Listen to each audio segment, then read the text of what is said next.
I didn't get the turtles. I went out like Okay. 15 feet. Aloha and welcome everybody to this section. So it looks like from the interaction that you guys have with the panels up here that they really don't need much introduction.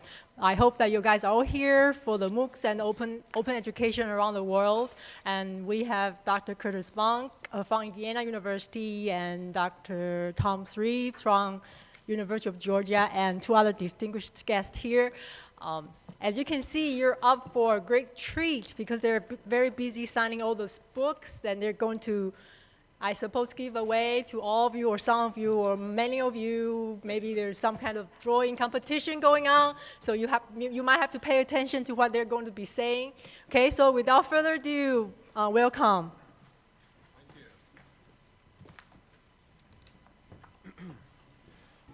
Thanks, Grace. And if you're not familiar with Grace Lynn, she's from the University of Hawaii.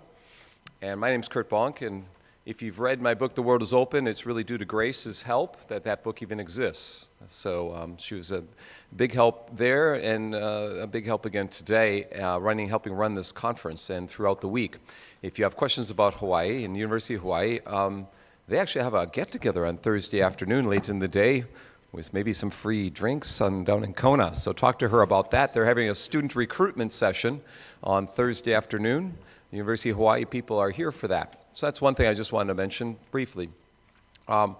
This book project that we're going to talk about here today is, and basically most of the session is going to be Q&As for us about MOOCs and open education. You're going to get a chance to ask questions. Everyone who asks a question that we can answer will get one of those special issues. A few of you who ask questions that we cannot answer will get a special issue and a book. Okay, so we'll see how many of you can stump the audience, all right? Stump the Bunk and his panel of merry friends. So we've got a couple of people joining us, and I'm hoping we get Karen Swan here from University of Illinois, but apparently the travel budgets have been cut and they're not allowed to travel from one room to the other. Illinois has got a serious deficit, apparently, and so she's got to run off for a free coffee break, I think, right now, so she has to pay for it. Some truth in that, if you've been, anyone from Illinois here? So we don't care about Tom, so we can pick on Illinois people. So I've got Chris Evers with us from Indiana Wesleyan, and Chris wrote a piece in the special issue related to remedial education and MOOCs and the benefits thereof with someone named Shoba. And we also have Chuck Severance with us, and Chuck and Chris are going to each introduce their respective pieces for a couple of minutes, 3, 4, 5 minutes, and explain what they wrote. Chuck is our keynote tomorrow as well in the morning, and Chuck has a piece on his adventures in doing MOOCs all around the world and making MOOCs more personal. And I shouldn't steal his thunder here, but he has a unique way of delivering MOOCs that no one else in the world has attempted, from what I understand. It's one of the most interesting ways to spend your office hour times and record them. Tom Reeves will recap here after the four of us or three of us talk a bit about the projects. 2 years ago at eLearn, we had a symposium on MOOCs and open education in Las Vegas. How many of you were at that symposium? So Cynthia, you have a chapter piece in there as well. So Cynthia, why don't you come up and grab a chair and talk? Why don't you come up and, if you have a second, she's, and we'd like to get a woman on the panel anyways. She wrote about instructor role and instructors teaching online, and interviewed a number of people who have done MOOCs. So it's no longer be a male-dominated panel. She's from National University, where Tom Reynolds is from. Now, Tom Reynolds is not with us. He's flying right now to join us. He has some almost had eye surgery today, but he's delayed a month, and his doctor said he could come. So he'll show up tonight. He's the fourth one who hasn't signed all these. So tomorrow morning, before the keynote, and at the there's a SIG for the development countries. We're going to give away more books if you come to the SIG on developing countries, where Tom will sign. You get all 4 signatures on both the special issue and the book. We did the special issue after the MOOCs and Open. How many of you again were at the symposium? I'm just curious. Okay, 1, 2, 3, 4. We're there 2 years ago, right? Oh, remember your question. Yes. I remember giving you the microphone. Okay. So we had that all-day symposium, and at the end of it, we solicited articles. And it took us a long time to put those together into the special journal issue. And as we were doing it, it dawned on us that we could get the keynotes that gave speeches that day to write the foreword to a special book we might do. And so we decided to solicit pieces for a book with Routledge. And that book and special issue both came out around July 1st, actually a couple days before July 1st, but let's just call it July 1st. So both have existed for maybe a few months and almost came out simultaneously. There are 8 pieces in the special issue. There are 32 pieces in the book. So we've been editing about 40-odd pieces on MOOCs and open education around the world. There's a section in the book about quality contents, evaluating quality, because that's an important aspect of MOOCs today. People want to know about quality. Dr. Reeves and I wrote a piece in the special issue about evaluation and quality as well. There's also a section in the book about instructional design and designing courses. And Dr. Severance, Chuck Severance's piece is in that section of the book. There's also a section in the book on corporate education. Corporate education is growing. If you've read Ford's magazine this past couple of weeks, you've seen a lot of stories on MOOCs and open ed. The corporate world has started to embrace it for various reasons, whether it's dealing with vendors, whether it's retention of employees, or using Googler to Googler kinds of things, Google employees teaching other Google employees about mountain climbing or public speaking or family planning. There's also a section in the book on the future and where we're going, and we have the Open U in the UK. FutureLearn wrote a piece in the book. We also have the Commonwealth of Learning out of Vancouver writing about the developing world, and the World Bank Institute wrote about developing world, as well as people from African Virtual University and folks from Malaysia, Indonesia. There are 13-odd chapters in the book, including chapters from New Zealand, Australia, chapter from South Africa, Germany, Netherlands, UK, Ireland, Canada, US, and I'm blanking on a few other. Tom Reeves, Japan is another. The Philippines is another. And we didn't get China, although I just spent 2 months, or a month in China back in June, where they actually renamed a building, the MOOCs Times building. They're doing so much interesting things with MOOCs there. We also have a section in the book on critiquing MOOCs and open education from people like David Wiley, and the person who wrote the foreword to the book is George Siemens, who did the first MOOC with Stephen Downes. There are probably 1 or 2 other sections of the book that I'm blanking on at the present. We have a research section in the book, and I think that pretty much rounds it out. Here is a website for the book. You can all go there right now and download the preface of the book for free and many other pieces. There's actually a link here called Free Stuff. So if you click on Free Stuff, you can get various things that we've written that's under free. And by the way, I have a free book. If you go to my homepage and click on, I have a free book on motivation and retention online. Just a little aside, if you would like a free book out of this session, you can download that right now as well. But in the MOOCs book, there's a link here in terms of the reviews of the book. And if you've met someone by the name of Mark Kircher, you would see that even his kids are reading the book. Jay Cross is reading the book. There's Mark Kircher's little kids are reading the book. So as you saw from the homepage, even little babies are reading the book. Everyone's reading this book. Okay. So what we've tried to do is represent. I mean, no one can totally, but what's happening around the world, we only have about 14 or 15 different countries represented out of 200 and some countries we could have.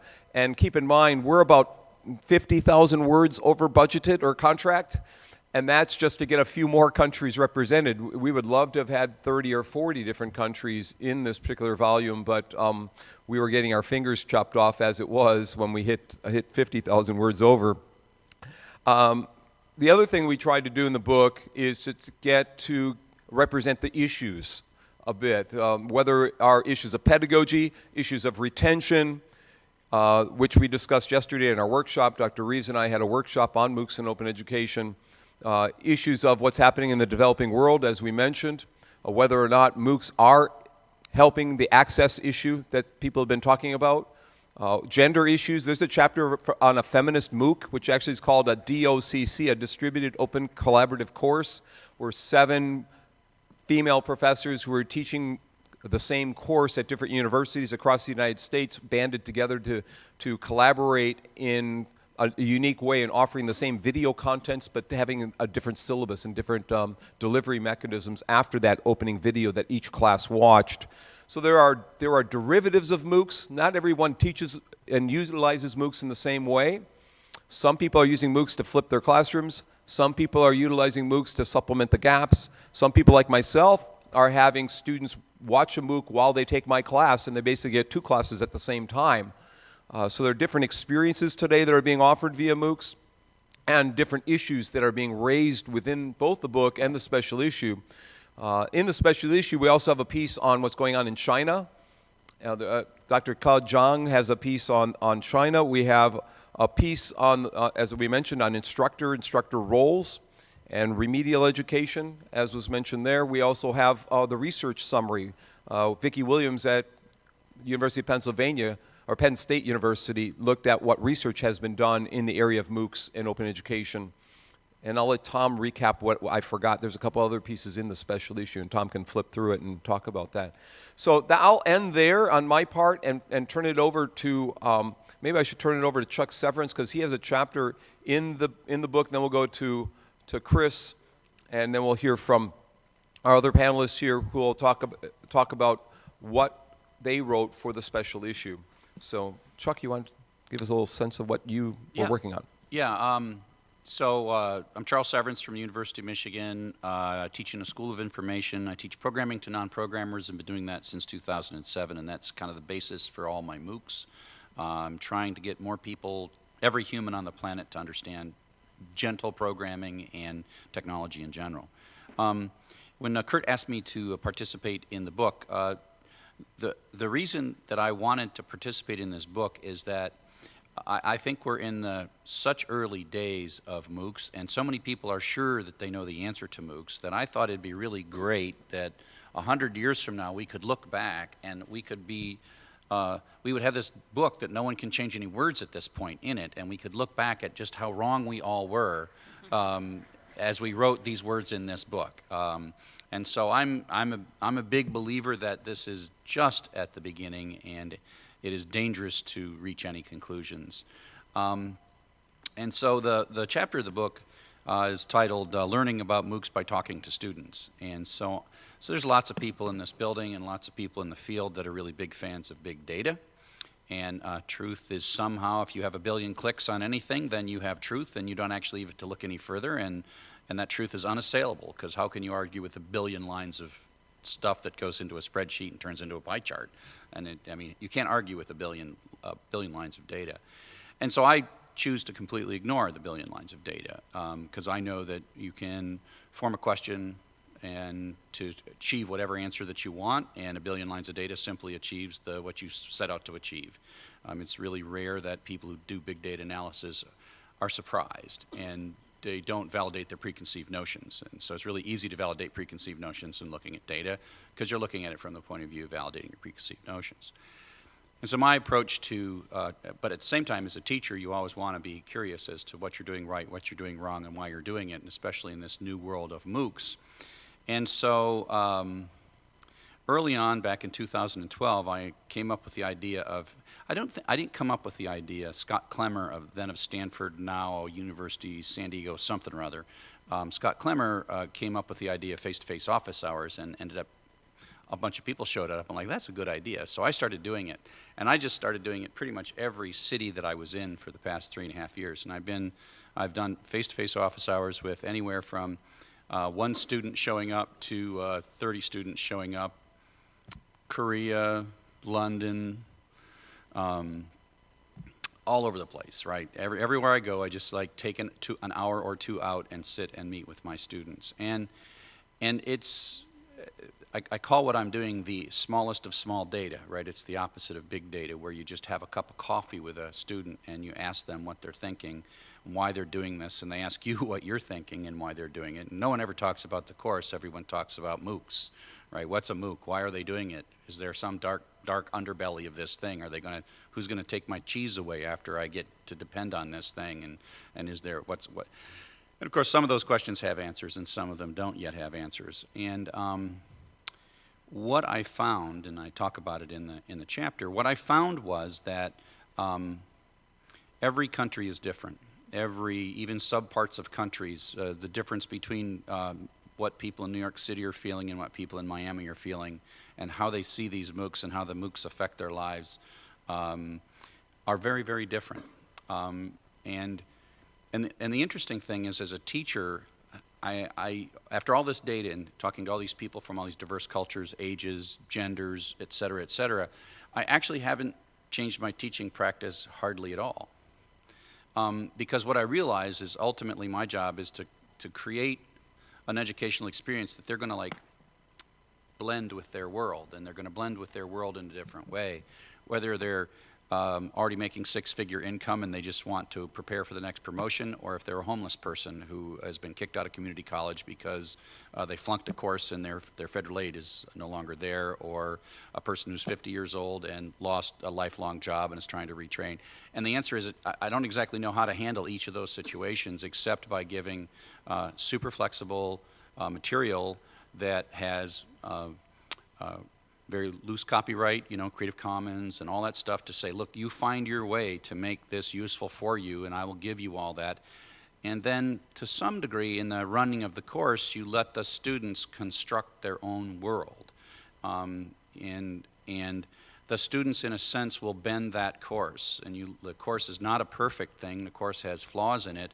The students find and fix the flaws themselves, and each time the course happens, what flaws they find, how they construct the things around the course. And so the course is all this like partially finished work in progress that needs the students to finish it, and they all finish it in their own way. And I'll close with a little anecdote in the very, very first class I taught in 2012. And in 2012, the average MOOC student was a little more insane than the current MOOC student, because they were the people who found out about a MOOC all over the world when less than 0.001% of the population. You go in rooms like, have you ever heard of MOOC? And like no hands would go up. In this room, of course, all hands go up. But average rooms, nobody's even heard the word. I do this all the time. Talk to a random person, have you even heard the word MOOC? No. Right? So the people in the first classes in 2012 were a rare breed of crazy people from all over the world. It was a broad geographic distribution, but they were all deeply plugged in, somehow able to figure out something that, to us, some of us, we'd heard the word for at least 6 months, but others had not. And so at one point I did a peer grading assignment. I could talk a great deal about what I like and don't like about peer grading assignments, but you got to make a rubric. So I made this rubric. And to give you the sense of like what happens when you let go and let the students construct their own world, a discussion thread popped up about how terrible the rubric was as soon as I released that assignment. And there were some fierce people who were fiercely talking about bad rubrics. So I show up and I go like, yeah, I'm sorry that rubric was so bad, folks. And I took this one woman, I think her name was Deborah, that seemed to be the ringleader of the revolt against the rubric. And I said, Deborah, why don't you curate a new rubric, right? Why don't you just, instead of you just criticizing me and cutting me down, I didn't say it this way, but I just said, Deborah, I just hereby, I appoint you the queen of the rubric for the rest of this course, okay? And so you are going to, and they started a new thread, and then they had this little file, and they would edit this file in the rubrics, and they would fight amongst themselves, and they worked their way through a better version of the rubric. And I'm like, thanks, Deb. So the next peer grading assignment came out, was exactly that rubric. And I literally have not changed a word of the rubric since 2012, right? So this is an example of the constructive nature of what seems to be a dude talking a lot with some quizzes and some whatevers, but instead the constructive part happens around it to the point where it's naturally incomplete. It naturally doesn't fit every user. And so this is what I've learned, and that is that it's okay to sort of let a construction happen, let the students instance this class themselves, and every class is fresh and new. And then these people who are these natural leaders, they become your next teaching assistants. And so what happens is when you have a notion that, and you model with your own behavior that it's okay to challenge you, I'm the guy in the front, but it's okay to challenge me, and it's okay to be Deborah and just shoot me down and blast my rubric, and I'm not going to come back blasting back at you, but instead I'm going to promote you into the queen of the rubrics, right? And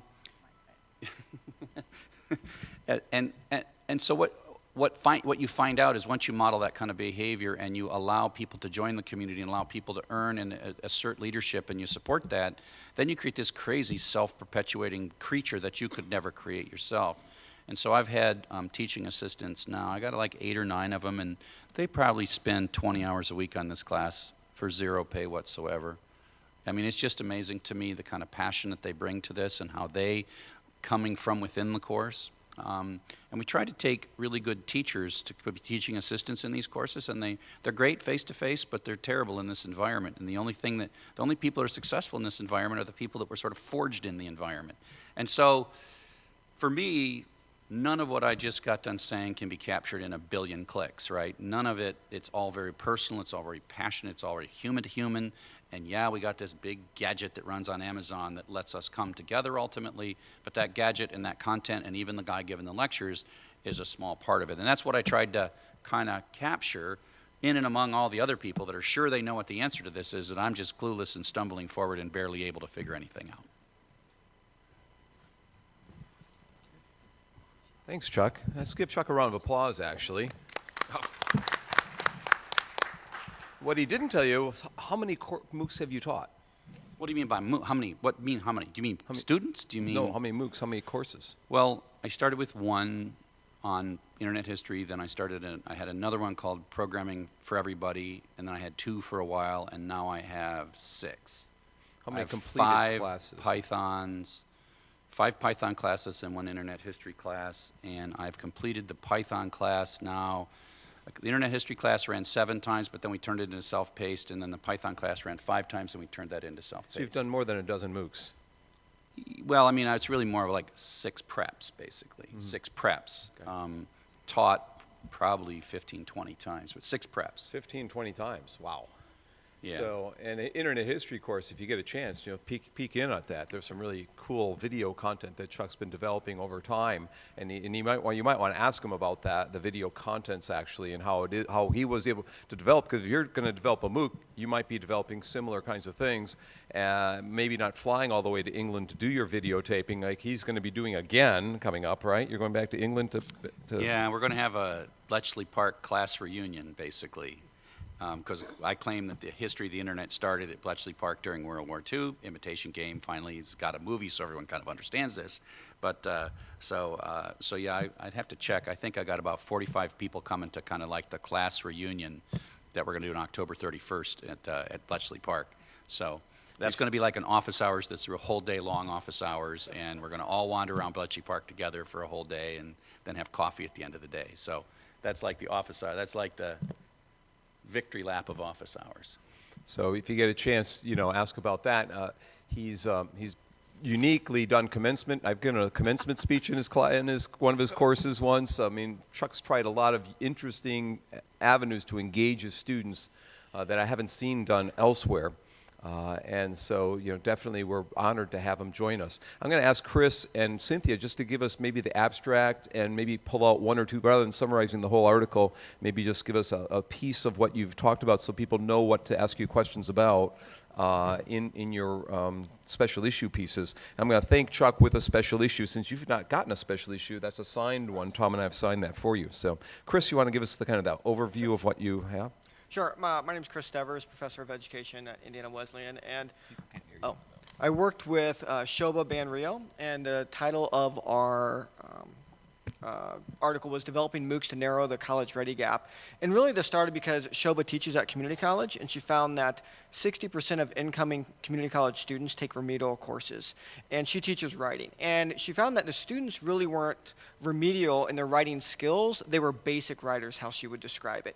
And what they needed was they needed to learn more about writing. And so we wrote a theoretical piece really on here are the ways in which we could see MOOCs help basic writers. And one that I'll point out briefly is we probably all have ran into students who don't know how to use APA, they don't know grammar very well, or they plagiarize. And so one of the MOOCs that we propose is a MOOC workshop. And it's this idea that we'd run this over the weekend, we'd have many students involved, and we have a very specific topic we want to cover. And one might be APA, how to write using APA style.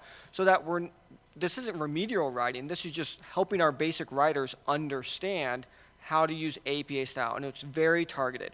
And at the end of the workshop, they would understand APA style, or how not to plagiarize, or how to use MLA, these types of things. And in the article, we cover 5 different styles or types of MOOCs that we could use for very specific reasons, and we apply that with community college basic writers to help decrease that gap between students who come in who are advanced writers and basic writers. Because our goal is to help students be successful, and we think we can use MOOCs in a very specific way with writing to help them be more successful. And Cynthia? Sure. Hi, everyone. I'm Dr. Cynthia Sistek Chandler, and I am with National University. My colleague Tom Reeves is coming this evening, right? Tom Reynolds. Reynolds. You're Reeves. Sorry. There are a lot of Toms here. It's even hard for us writing the book to know which Tom we're talking to. Oh, my goodness. So I want to begin by thanking this panel, particularly Kurt and Tom, for their encouragement. This article was conceived based on the inquiry that Dr. Haven, Sarah Haven and I, who's the co-author of this, we really, as online teachers of over 15 years now, really were very skeptical about the role of the instructor in the MOOC and how could these superheroes really be teaching in this kind of environment and doing deep teaching and personalization and independent work with students. So we began the article with that lens, and we interviewed 8 early MOOC adopters, and really wanted to know what kinds of teaching practices did they employ as a basis for their work in their MOOC.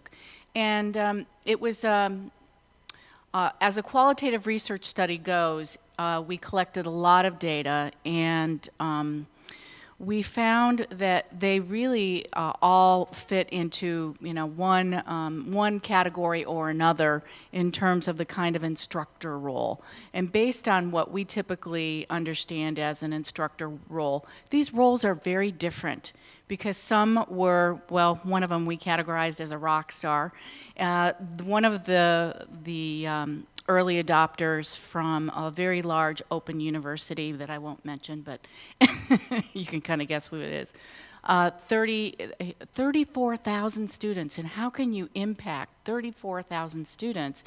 And his description of his role was, he was the captain of the ship, and just kind of steering the ship and watching as the waves would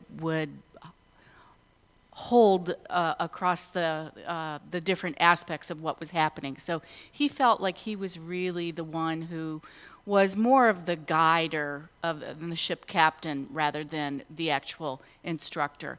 And one final thing is that we discovered that a lot of the content has to be curated and really has to be finalized. So you have to have a huge production team to support you. So it's not just the one instructor. It's also the instructional assistants and the peer tutors and a lot of the other parts of the system that help support these huge, massive online open courses. And Chuck got at the ecology of learning, and in chapter 14 of the book, Paul Kim, who was a keynote at this conference a couple years ago, just talks about that, the mini ecologies that evolve out of MOOCs. And you kind of resonate with that same point as well, Cynthia. So we've heard about this notion that what you expect to see happen is not often what does happen. The students support each other in ways that you don't necessarily see in a face-to-face class. They're there to share and learn and grow and so forth. Tom's going to recap us a bit before we go to Q&A. So, by the way, as I mentioned earlier, Dr. Tom Reynolds, I'm doing it now too, Tom Reynolds will be joining us later tonight, and he'll be signing some of these books when he gets here, so we're going to hold some of these till tomorrow. Dr. Mimi Lee sent these over. She couldn't join us here, but she did sign some and send them, so the signature exists on some of these books from her as well. And so, Tom, you want to give us a recap? Okay, thank you, Kurt. I'm not going to go so much give a recap as just make a comment, because I really want to get to your questions. And but as we started this whole process, it was kind of the excitement about MOOCs was still very strong. And then as we moved into getting the chapters edited and the wonderful articles and the special issue and so forth, well, the bloom was off the rose a little bit, and people were talking about, this MOOC thing is fading out and so forth.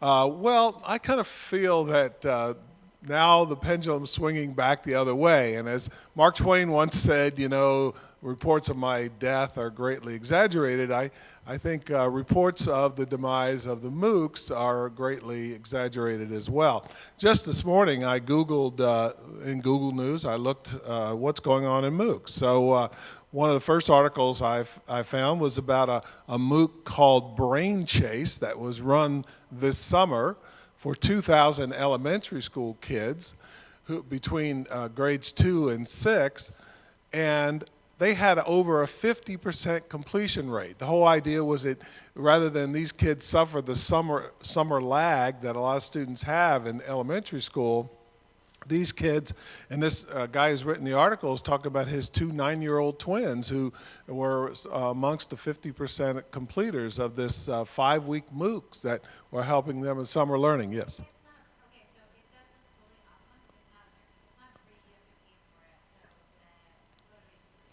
Okay, motivation's different. Well, okay, well the MOOC, the article's called "Why My Kids Finished Their MOOC." Yeah. Okay, but okay. Why is it? So our MOOC's supposed to be free. Okay. Yeah. It's not open content. Okay. Right. So Right. there's this notion of people equating MOOCs with everything. Oh. Yeah. Yeah. Sure. Did you? It's a great idea. The second article I found was about a MOOC that started yesterday, and you might want to look into it, from Coursera, called The Art of the MOOC. It's coming out of Duke University, and it's totally free, of course, like all the other MOOCs, but it's all about they're actually going to create public art within the context of this MOOC. Finally, this is really interesting. Are there any people from France here? Yes. So this is article says 70 physicists create a new university's first ever MOOC. So this is a French language MOOC on physics created by 70 world-class physicists for a new institution, the Université Paris-Saclay. I'm sure I butchered that pronunciation, but it includes some of the very biggest names in physics in France. And we could just go on and on and on. There's so many new things emerging. Not all of them maybe are MOOCs, as you said, and what is a MOOC? I mean, do we really know what a MOOC is? It's still an emerging creature. It's kind of like, asking, what the internet was back in 1993. Well, who knew? Anyway, all I'm trying to say is I think this is still a going concern and the jury's still out. So at this point, I think it's very important we open it up for your questions. There's a microphone there. And Kurt, are you going to be Vanna White? You want me to be Vanna White, handing out the prizes? How about I be Pat Sajak? All right, you be Pat Sajak. That's a good role for me. So please take advantage of the microphone and ask some questions. We've got some real experts up here, and please go at it. Yeah, so we've got special issues for any question that's asked, so they're already signed by both Tom and I, and the other Tom will show up. If you want his signature, you can just ask him tomorrow. So, yes, go ahead. Hi, thanks. Is this on? Well, maybe it's loud enough if I speak louder. I think I wanted to just be the one who asks that obvious question that started to come up already about what is a MOOC. And you in your book, I mean, I know what the letters stand for, but in my own work, I'm actually in the international development field trying to write about, the possibility of MOOCs and online education for development. And it seems like, this word MOOC is just being thrown around to talk about a lot of the things that already existed, especially online learning, especially open resources. I mean, for you and in your book, was there like a minimum common denominator for the term MOOC? I mean, you all talk about MOOCs, are you talking about the same thing? Or does it have to be synchronous? Or is self-paced free courses, does that count? Does it have to be tens of thousands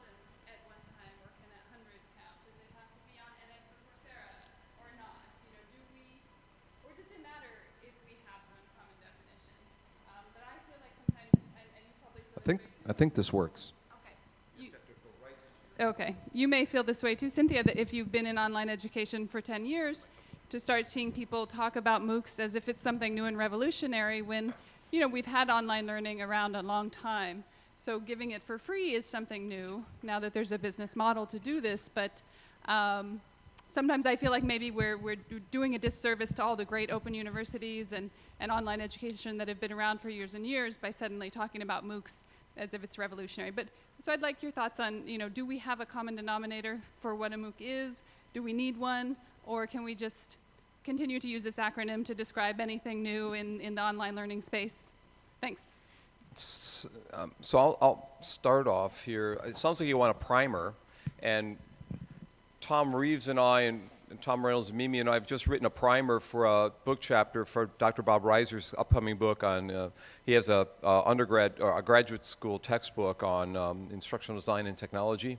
And so we've written a kind of a primer on what MOOCs are, business plans around MOOCs, instructional design issues, quality issues, questions, all this kind of stuff, and try and get at some of these issues that you've raised. And I will apologize because I was dealing with the microphone. I didn't hear anything that you said. So I don't know what the question was, but so can someone on the panel restate the question? What is a MOOC? What is a MOOC? Okay. So I'm a product of correspondence and TV courses, and my life changed through that. And many people's lives are changing because of MOOCs today. As I said yesterday, Vikings on ships in the 1200s were taking books to remote villages, and they were doing correspondence. And you might look at that as a way of getting education out in a unique way, in a distance learning way, and it's not online, but it was kind of open in some ways. Ships are open. I don't know where I'm going with that. But so is our MOOCs different than what we've done? It's an evolution. So Fatima walked up earlier and said, you've written a foreword to a book for Badrul Khan's upcoming MOOCs book. Badrul Khan and some others have edited a book. And we've basically gone from 1994, April 4th, 1994, Netscape went public. 7 years later, April 4th, 2001, OpenCourseWare was announced by MIT. Exactly 7 years to the day later. 7 years later, 2008, George Siemens said, let's make the MOOCs free to the world. And now, 2015, 7 years later, MIT said, let's put the master's degree up on the web, half of it being free. It's an evolution that we're seeing. And the evolution just happens in the third iteration of that evolution. That third phase happened to have gotten the name MOOC.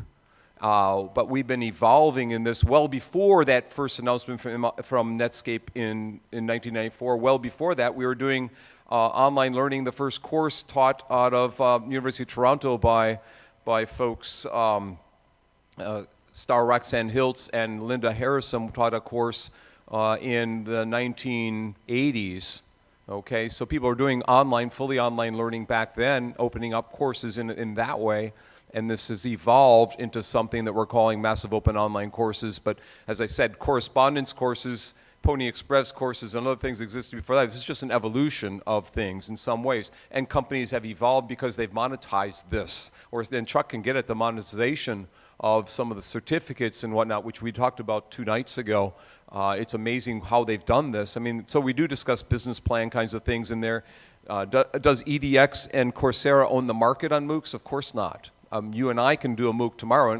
Can create something and call it a MOOC. It doesn't have to be from Coursera, Udacity, Udemy, or any of these companies out there. Your grandmother could do a MOOC, right? If she's still alive, or grandfather could do a MOOC. That would be more interesting. Yeah. And Chuck, do you want to? Others can talk. Yeah. I'll answer. You can jump in and grab if you want to talk. Because I will just talk forever.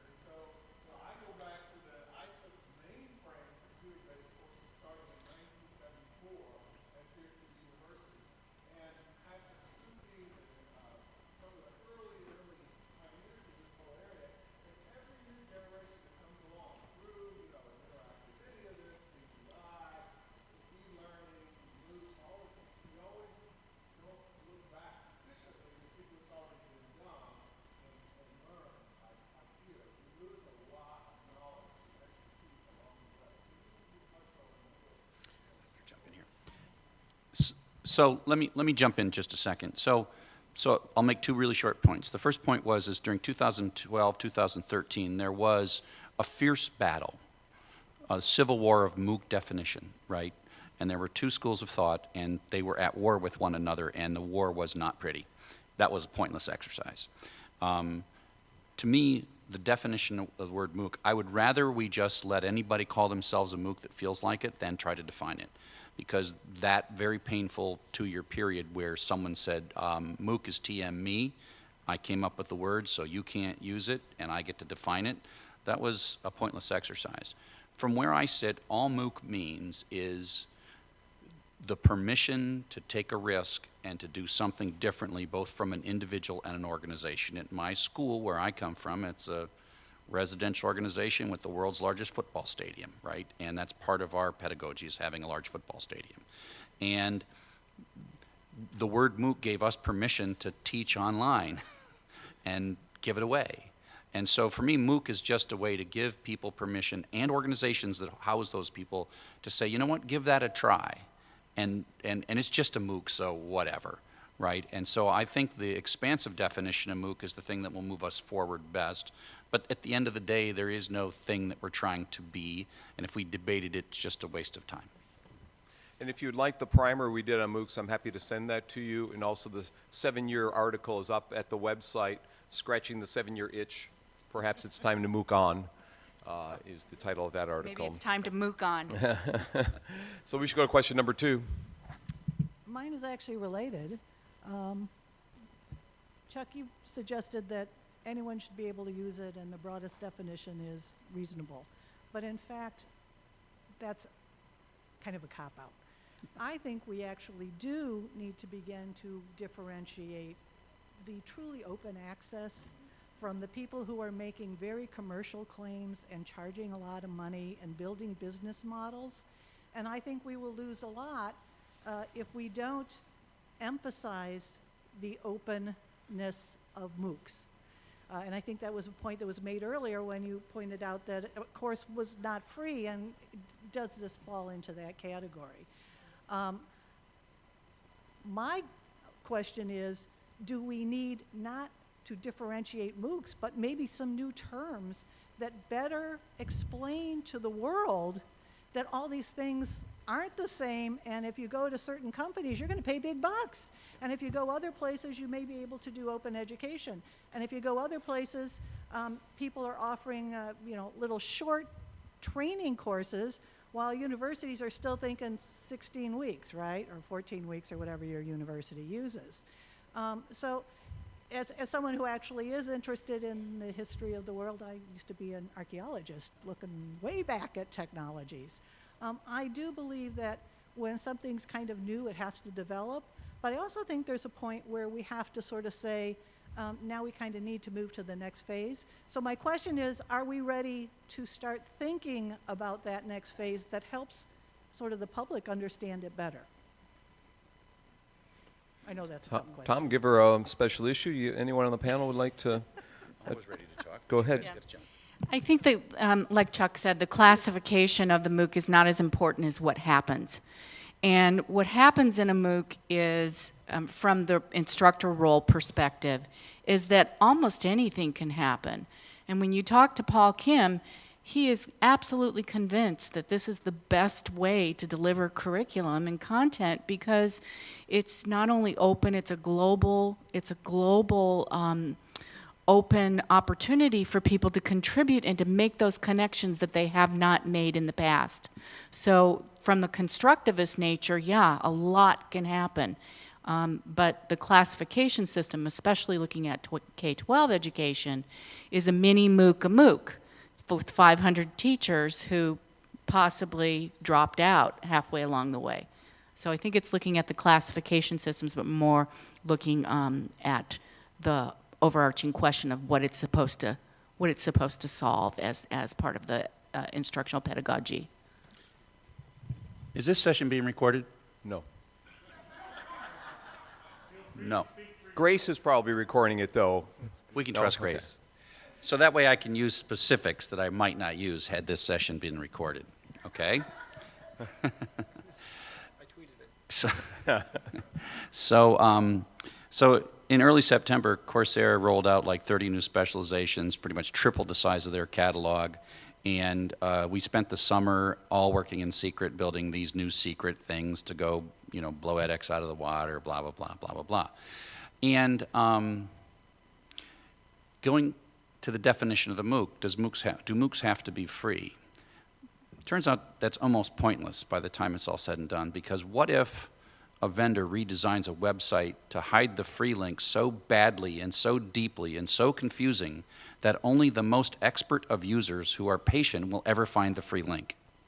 So if we define that a MOOC must be free, but the provider of the MOOC makes the free link in really tiny font that's barely gray, and no one can figure it out, and every place that you would naturally go to, as soon as you click I like this, it's like sign up, sign up, sign up.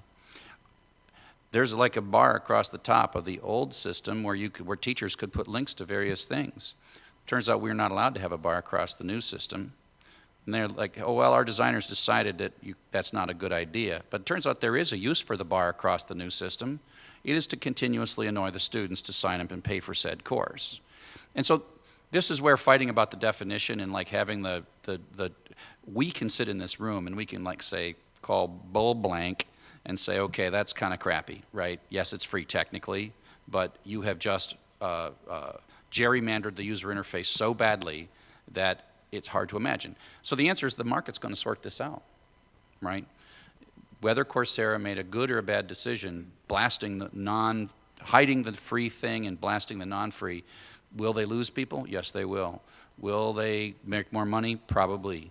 But then here's the more interesting thing. Will there be faculty who will choose not to associate with that organization once they see this? And that's a different form of the market. So this whole thing is really, really complex. And so fighting over a definition, some little check scorecard, that it's so easy to cheat and make the check boxes yes, but make it so that in reality it hardly is whatever. So that's the danger, is that this thing is really a mess and complex. Let me point out two things that are free. The preface to both the special issue and the preface to the book are free. And they do have, to answer your question, they do have sections where we discuss the derivatives of MOOCs. There are things called SPOCs. There are things called MOOCs. There's now a new term called a GROOC, G-R-O-O-C. It's for social entrepreneurship. And if you were at our workshop yesterday, you can download our slides from our workshop at trainingshare.com. We did a workshop on design-based research around MOOCs. If you go to trainingshare.com and go to archive. But if you go to moocsbook.com, MOOCs book, plural, you can get the preface to both, where we discuss the terminology a bit, as well as in that primer we did. So terminology is important, but we're still at the early stages of some of this, so it's evolving. And I know you've been trying to talk, and we've got a line, but we'll go ahead and make yeah.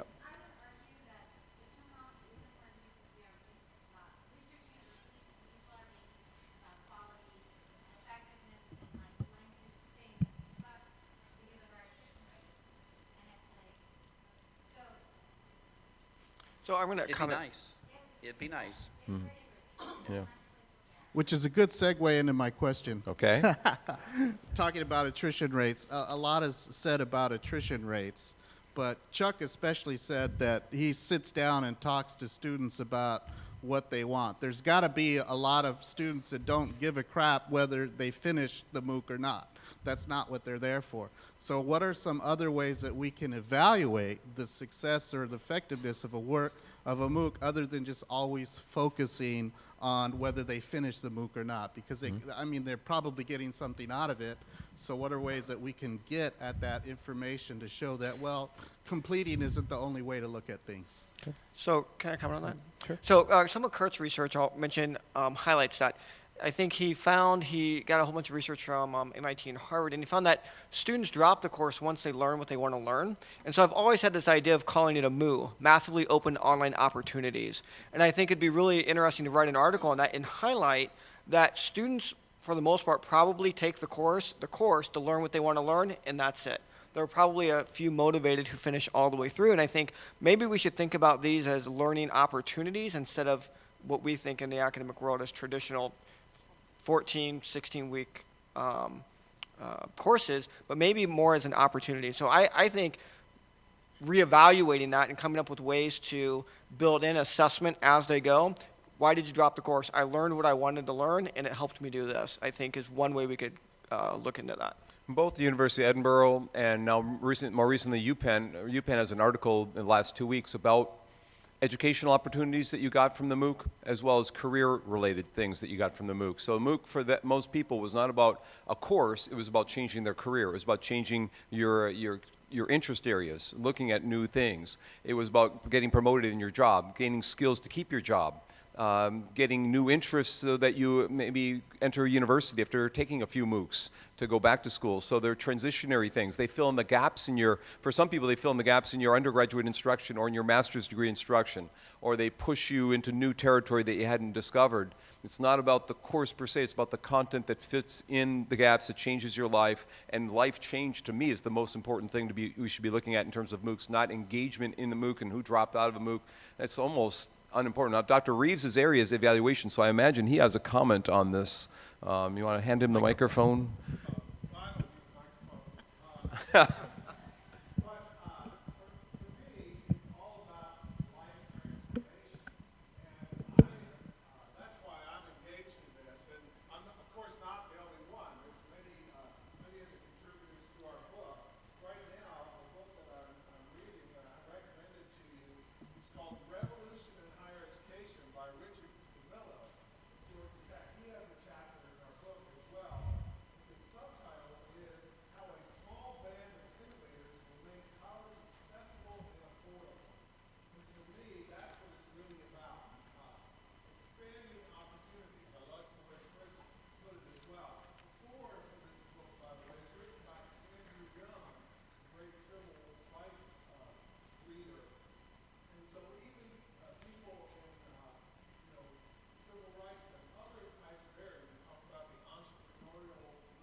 So the thing that probably I've been shouting at Coursera the most about in the last month and a half is building things that increase completion, and viewing completion as a much more longitudinal thing rather than at the end of 14 weeks, and ways of letting people exit and re-enter and what that looks like, and how you create motivational structures that are both a hybrid between self-paced and non-self-paced. And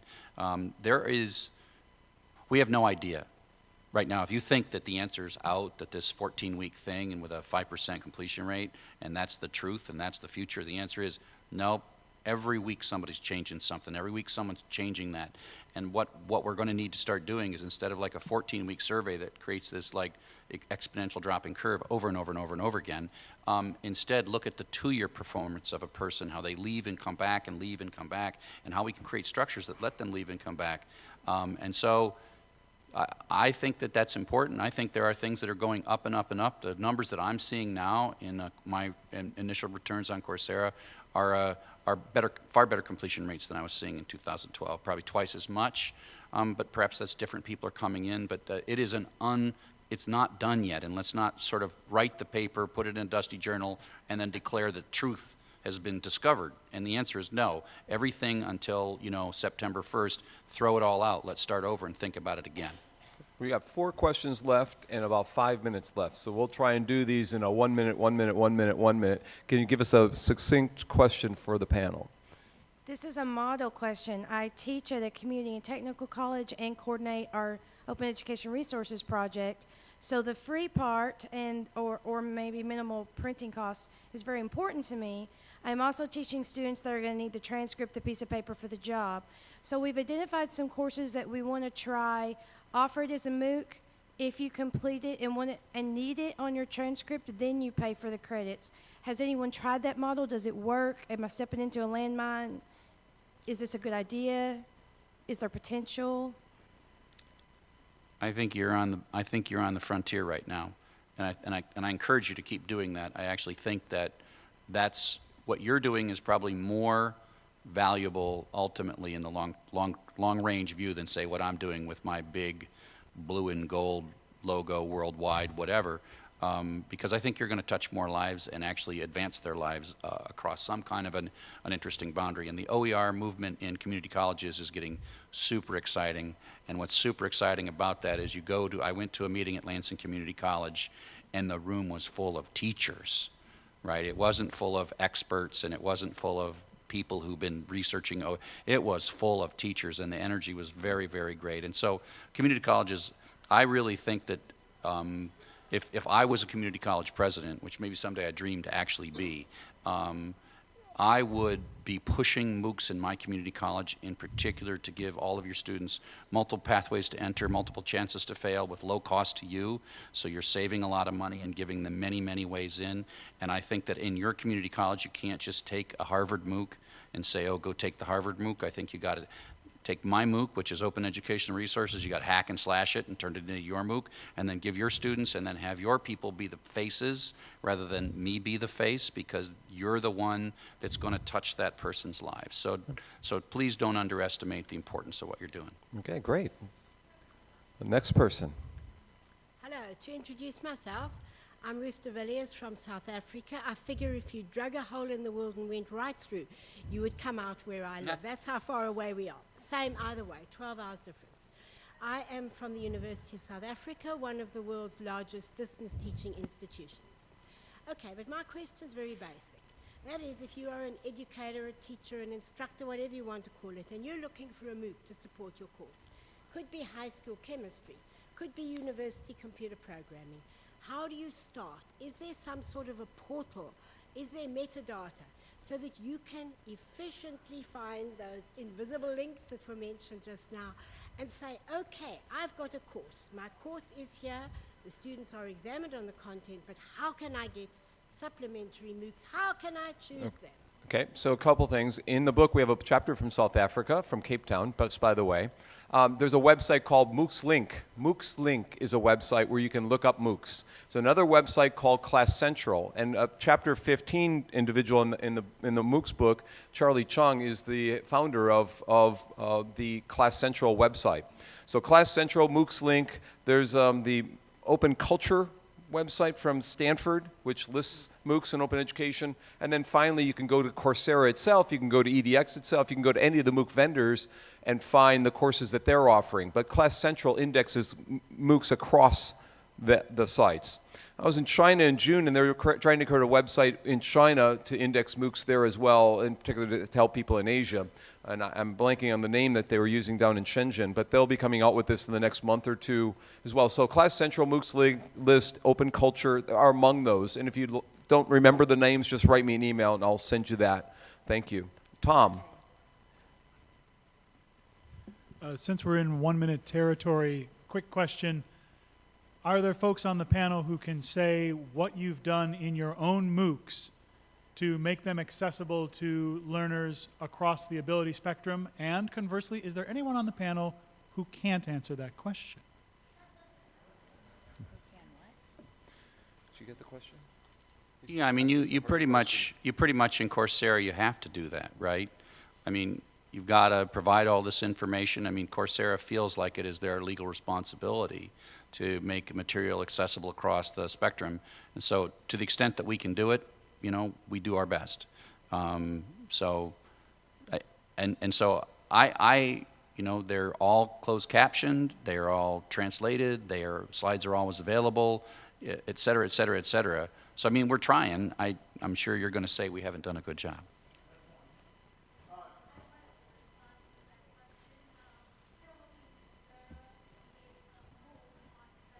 Great.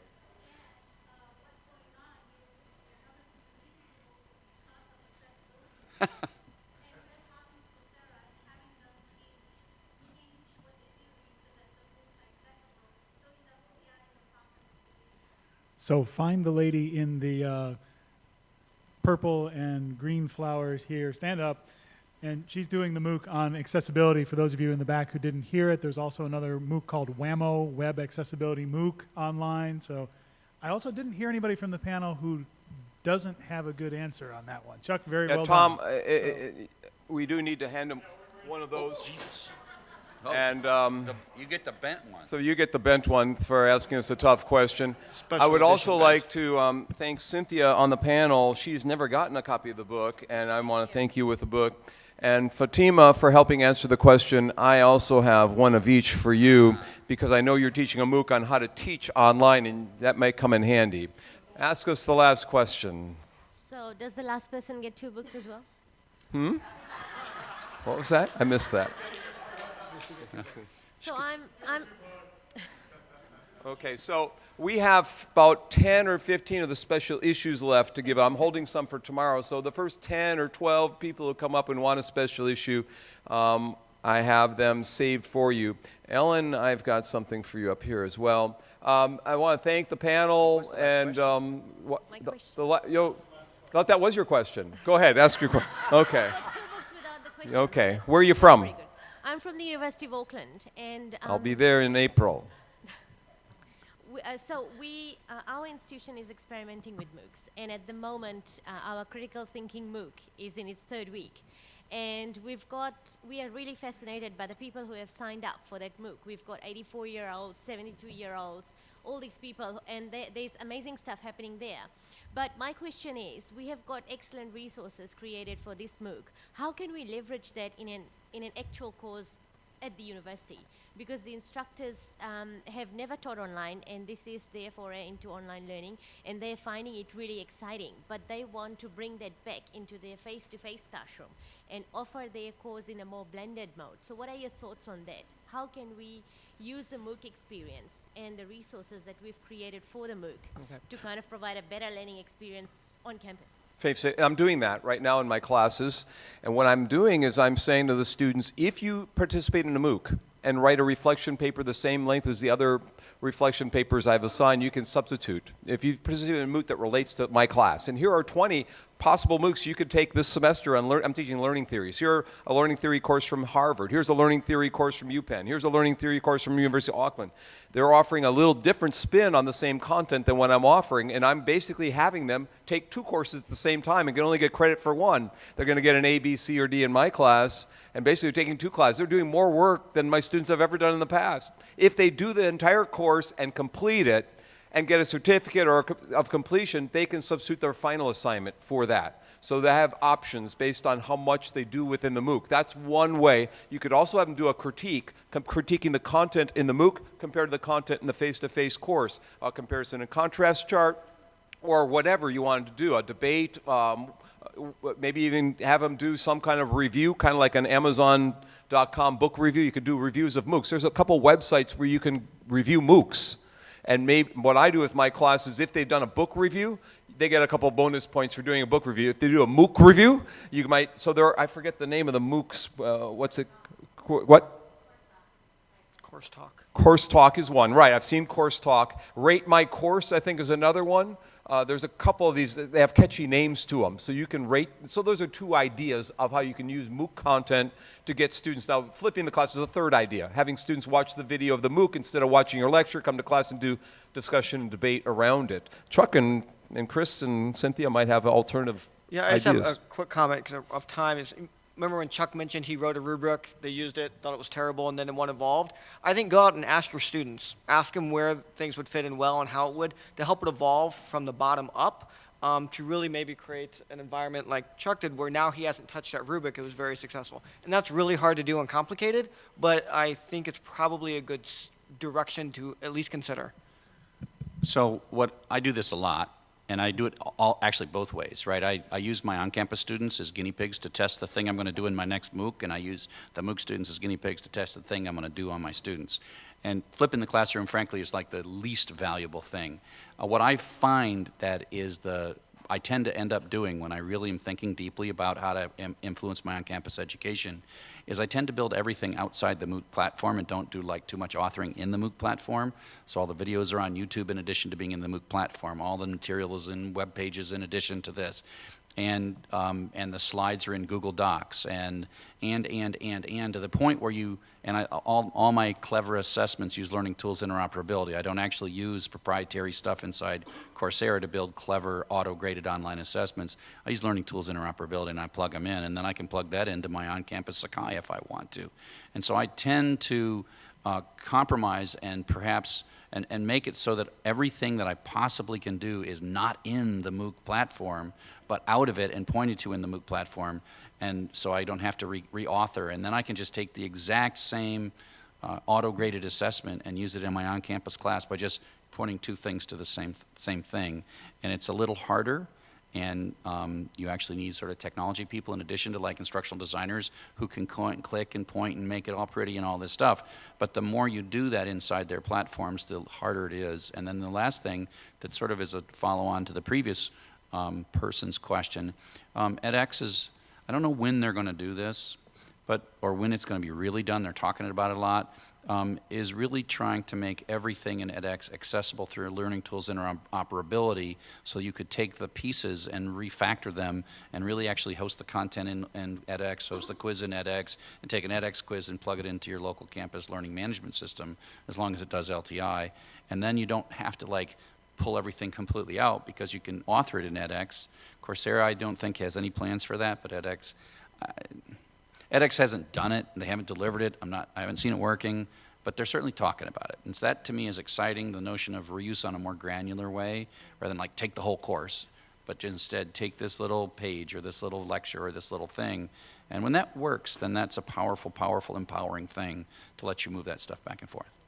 Thank you very much. We use the Future Learn platform, and we had a lot of challenges to actually develop the content within that platform, because their requirements are very different compared to what open educational resources probably, they provide more flexibility. Yeah, and this is, for me, I won't work with anything that doesn't do learning tools interoperability, but of course I'm the guy with the tattoo about learning tools interoperability. He'll show his tattoo tomorrow at his keynote. And but that limits some things, right? And so for me, if I was working with Future Learn, my first thing would be to get him in a headlock and not let him go until I had learning tools interoperability, and say, I can't work in your thing, because I'm not going to write some dumb thing that's an assessment that's just your little thing that your 12 programmers thought up and you're going to jam down my throat. I don't work in Edmodo either, because they have like a thing that plugs in, but it doesn't use learning tools interoperability.